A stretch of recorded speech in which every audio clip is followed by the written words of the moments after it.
Salut à tous, salut la team, j'espère que vous allez tous bien. J'espère premièrement que ce confinement se passe bien, que vous avez la chance d'avoir comme moi un petit espace, un petit jardin pour pouvoir sortir, vous aérer la tête. J'ai une pensée particulière pour tous nos commerçants, pour tout le personnel hospitalier. Voilà, je ne fais pas de politique, mais les applaudir à 20 h, ça va 5 minutes. Il va falloir vraiment que les choses bougent et j'espère qu'on sortira grandi de cette grave crise économique que nous sommes en train de vivre. Malheureusement, moi, sur cette chaîne, je te parle de lifestyle, etc., d'argent, j'ai pas de tabou, et surtout d'immobilier. Et donc aujourd'hui, on va essayer d'analyser quelles conséquences vont avoir ce nouveau confinement, ce reconfinement sur l'immobilier. Alors, autant le premier confinement, eh bien, n'a pas vraiment eu d'impact sur l'immobilier, et j'ai même envie de te dire, l'immobilier a même augmenté. Tout simplement parce que cela s'explique sur le fait que dès lors qu'il y a un risque que les gens ont peur pour leur argent, eh bien ils préfèrent les mettre et les investir dans des actifs tangibles. Et comme je te l'ai déjà expliqué, l'immobilier est un actif tangible puisqu'il est là et il ne bouge pas. Donc, les gens ayant peur pour leur épargne, ayant peur pour leur assurance vie avec les fonds euros et la loi Sapin 2 qui autorise, en cas de forte décollecte des assurances vie, de stopper la décollecte, eh bien les gens ont pris peur, ont pris panique et ont massivement investi dans l'immobilier en se disant bah au moins le temps que la crise passe, mon immobilier ça sera là. Et l'effet mécanique que ça a eu sur ça, c'est toujours pareil. Plus de demandes, eh bien les prix qui montent. Sauf que là maintenant nous sommes dans un reconfinement et il va falloir prendre certains éléments en compte. Et là, pour le coup, mon pronostic, il est que on ne va pas vivre le même scénario. Là, je pense que l'immobilier risque de subir une baisse. Je ne vais pas appeler ça crise, mais tout au moins une baisse. Pourquoi? Parce que des nouveaux éléments entrent en jeu. Tu sais que l'immobilier, c'est un peu beaucoup d'atomes, beaucoup de paramètres qui fonctionnent les uns et les autres ensemble pour que ça fasse une alchimie, pour que ça monte. Le premier, c'est lorsque les taux sont très bas et que le crédit est ouvert. Eh bien, ça fait effet mécanique, c'est que beaucoup de gens accèdent au prêt, donc beaucoup de gens peuvent acheter avec des taux bas, donc peuvent emprunter plus. Donc l'effet mécanique que ça a, c'est que les prix montent, puisque lorsqu'on met en vente, on a 20 acheteurs qui ont une capacité d'endettement plus grosse, et donc les vendeurs montent les prix. Sauf que là, ce reconfinement, l'effet que ça va avoir, c'est que on sent déjà une frilosité au niveau des banques. On sent une frilosité au niveau du prêt à 110%, on sent une frilosité à prêter open bar comme avant pour le locatif. Et pourquoi? Eh bien, la banque, comme tu le sais, elle analyse le risque. Et pourquoi la banque aujourd'hui est en situation de frilosité? Eh bien, parce qu'elle a prêté à énormément d'entrepreneurs, énormément d'entreprises, ce qu'on appelle des PGE, des prêts garantis par l'État. Et, lors du premier confinement, elle a prêté en masse sous ordre de l'État pour sauver toutes ces entreprises. Sauf que ces entreprises doivent rembourser dans 1 an ce prêt. Et avec ce reconfinement, eh bien, nous arrivons bientôt à l'échéance des 1 an. Et donc, même si les banques vont être garanties par l'État, il faut savoir que la banque, elle y est quand même à 10% de sa poche. Le prêt garanti par l'État n'est à hauteur que de 90%. Alors c'est déjà très bien, mais 10% où la banque, elle, est responsable, eh bien ça peut représenter des millions et des millions d'euros. Et crois-moi que beaucoup d'entrepreneurs et d'entreprises, surtout avec ce nouveau confinement, malheureusement, vont baisser le rideau et mettre la clé sous la porte et ne pourront donc pas rembourser ces prêts garantis par l'État. Donc la banque, en ayant 10% de pertes, eh bien, elle va les rentrer dans son nouveau calcul et elle va les rentrer dans ses résultats de compte. Lorsqu'elle va faire ses comptes en 2021, elle va donc ajouter ses pertes d'exploitation, ses non-remboursements de prêts, et du coup, eh bien, elle va faire beaucoup plus attention et beaucoup plus analyser le risque et être beaucoup plus frileuse lorsqu'elle va prêter. Et donc, elle va accorder moins de prêts. Et le fait qu'elle accorde moins de prêts, eh bien, ça va faire tout simplement, en face, il y aura beaucoup plus de refus. Et lorsque tu as plus de refus, c'est donc que tu as moins d'acquéreurs. Et l'effet mécanique, je te l'ai toujours dit, lorsqu'il y a moins de demandes que d'offres, eh bien l'effet mécanique, c'est que le prix baisse.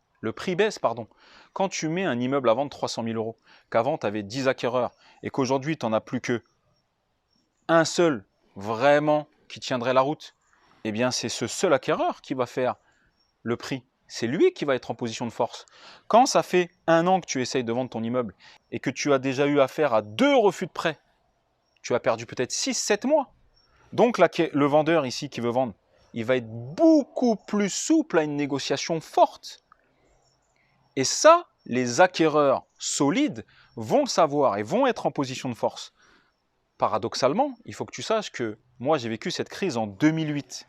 C'était la crise des subprimes, où là, pareil, les banques avaient totalement resserré. Et paradoxalement, je le redis, c'est cette période-là où je me suis le plus enrichi avec l'immobilier. Pourquoi? Puisque j'ai acheté en masse, ici en 2008. Alors effectivement, j'ai mis des apports. J'avais fait 2 grosses plus-values sur mes 2 premiers appartements, et j'ai donc mis des apports. En temps de crise, il faut de l'apport. La banque ne prête plus à 110%. J'ai donc mis des apports, et j'avais emprunté à des taux assez chers. 4,50, 5. Et en fait, avec des taux aussi chers, eh bien, les prix baissent. Qu'est-ce qui s'est passé pour moi? Et je pense que c'est ce qui va se passer, et si c'est le cas, il faut que tu fasses la même chose. C'est que, eh bien, moi, j'ai acheté massivement pendant cette période de crise. Alors, je ne pense pas que les taux vont remonter aussi haut. Je ne pense pas que les taux vont remonter aussi haut. Mais si c'est le cas et que ça remonte, alors écoute, pourquoi sur le papier, tu vas te dire que tu n'es pas gagnant, mais au final, tu vas être gagnant. Eh bien, lorsque j'ai acheté en masse en 2008, j'avais acheté à des taux comme ça. Donc, j'ai acheté très peu cher. Au bout d'un moment, c'est cyclique. L'immobilier remonte. C'est cyclique, on ne va pas réécrire l'histoire, et c'est comme ça, il y a des cycles dans l'immobilier.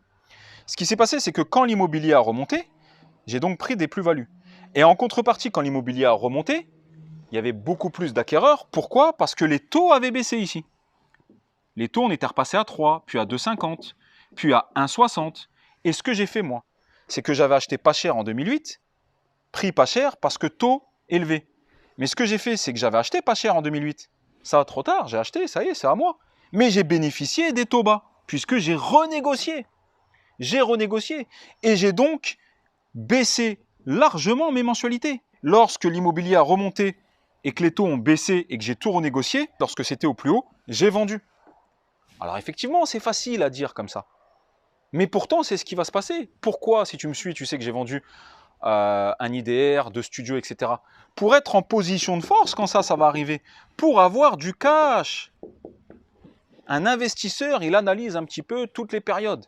Moi, j'ai analysé que c'est peut-être ce qui allait se passer, donc je me suis préparé à ça. J'ai donc vendu au plus haut là, certains biens, je garde mon cash et je vais être prêt à dégainer au moment où mon scénario risque de se passer. Peut-être qu'il ne se passera pas.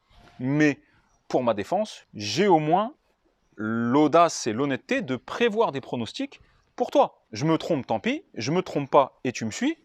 Eh bien, au moins, tu auras ta feuille de route.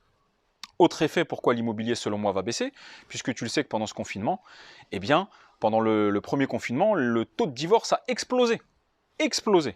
Et qui dit divorce, dit vente des biens en commun, vente des résidences principales, etc. Autre chose et autre facteur malheureux, eh bien, ce sont les décès. Et donc, il va y avoir des successions. Et on sait toujours qu'une succession, pour négocier, malheureusement, eh bien, c'est un argument extraordinaire pour nous, puisque souvent, ils sont plusieurs à devoir s'accorder sur cette succession, et souvent, certains ne s'entendent pas, etc. Donc, beaucoup plus aptes à lâcher du lest. Autre chose, l'autre critère, c'est tous les entrepreneurs que je t'ai dit, tous les entrepreneurs qui ont mis la clé sous la porte, qui ont fait faillite. Eh bien, les propriétaires des locaux commerciaux vont peut-être en avoir marre. Ils vont devoir vendre l'immeuble. Peut-être qu'à partir de ce moment-là, ça va commencer à passer à la télé. BFM, iTélé, etc. Et quelle est la conséquence de tout ça? Eh bien, c'est l'effet de panique. Panique dans la population. Et tout ça, c'est ce qu'on appelle la psychologie des masses, la psychologie des foules. Quand il y en a un qui crie au feu, eh bien, tout le monde a peur. Et donc, ils ne vont pas aller sur l'immobilier. Et crois-moi, c'est pourtant à ce moment-là que toi, tu devras aller sur l'immobilier et attendre. Attendre parce que ça remontera. D'accord?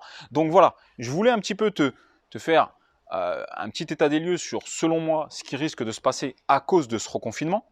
par rapport au premier confinement où là, au contraire, il y avait eu une euphorie, une emballée des prix sur l'immobilier, puisque, je te le répète, les gens voulaient mettre leur argent dans des actifs tangibles et avaient peur qu'on leur sucre leur assurance vie, etc., comme il s'est passé au Liban, à Chypre, en Grèce, etc.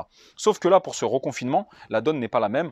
On arrive au délai de remboursement des prêts garantis par l'État. Je pense que énormément d'entrepreneurs ne vont pas rembourser leurs prêts, vont mettre la clé sous la porte, vont déposer le bilan. Et qu'est-ce que inclut un dépôt de bilan? Eh bien, c'est une spirale où ces entrepreneurs vont devoir vendre leur immobilier, peut-être leur local, etc. Peut-être qu'ils avaient mis en garantie eux-mêmes des biens personnels, appartements, maisons, etc. Et tout ça, ça va être saisi et ça risque de revenir sur le marché. Malheureusement, crois-moi, j'en suis hyper triste. Mais sur cette chaîne, je te parle en tant qu'investisseur immobilier et je te donne des conseils sur ce que tu devras faire. Malheureusement, c'est comme dans toute crise, il y aura des gagnants et des perdants. Moi, j'essaye de faire de toi que tu sois du côté des gagnants. Malheureusement, je ne peux pas refaire le monde. Voilà, j'espère que cette petite vidéo t'a plu. Si c'est le cas, mets un pouce, partage, mets un like, aide-moi à faire connaître cette chaîne. Dis-moi en commentaire ce que tu penses de mon pronostic. Est-ce que pour toi il est viable ou je suis carrément à côté de la plaque? Mets-moi en commentaire, on débat, toujours dans le respect. Si tu es intéressé par l'investissement locatif, regarde, les liens sont en description. J'ai créé une mini formation gratuite, basique pour les débutants. Si tu te sens la fibre de l'investissement immobilier, tu peux dans ce cas-là nous rejoindre sur nos programmes de formation payantes avec moi, Manu, tout le réseau, la team NPR, etc. qui aujourd'hui est aux quatre coins de la France. Également, nous te suivons sur Telegram pour t'aider et t'accompagner, surtout en cas de doute. Si tu te retrouves dans un de ces cas et que tu as des doutes et que tu veux peut-être des solutions, eh bien nous t'accompagnons. Voilà, cette vidéo est finie. J'espère que toi et tes proches allez bien. Prenez soin de vous et on se retrouve très bientôt dans une prochaine vidéo. Ciao!